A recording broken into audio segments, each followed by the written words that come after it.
Praise God, जय मसीह की कलीसिया। आज का जो भक्तिपूर्ण संदेश है उसका शीर्षक है परीक्षण और शुद्धिकरण।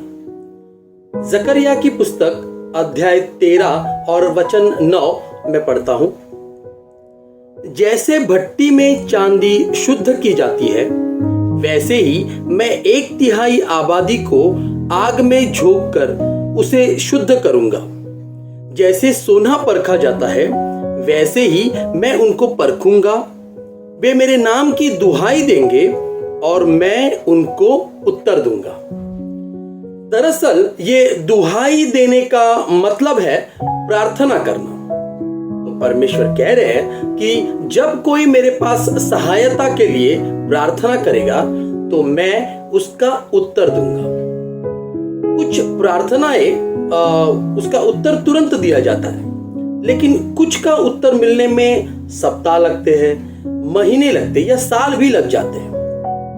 मुझे लगता है जो निरंतर प्रार्थना करते हैं वे इस बात को जानते हैं।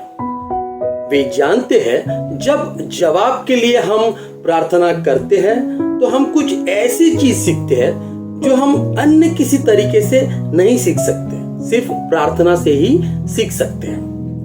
अच्छा, ये जो वचन हमने अभी पढ़ा है जकरिया का 13 अध्याय 9वां वचन, उसमें 2 उदाहरण दिए हैं। पहला वचन चांदी का है, फिर सोने का है। हम पहले सोने की बात करते हैं।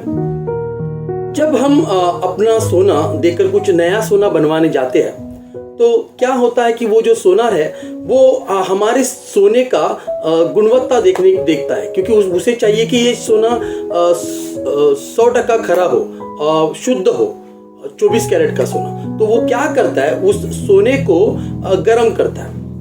जब वो उसको बहुत गर्म करता है तो उस सोने में जो मिश्र धातु है और अलग तरीके के, और उसमें जो भी गंदगी है वो सब अलग हो जाती है और खरा सोना, शुद्ध सोना अलग हो जाता है। परमेश्वर भी हमको इसी तरह परख कर हमको अलग करना चाहता है कि हम शुद्ध हो, पवित्र हो।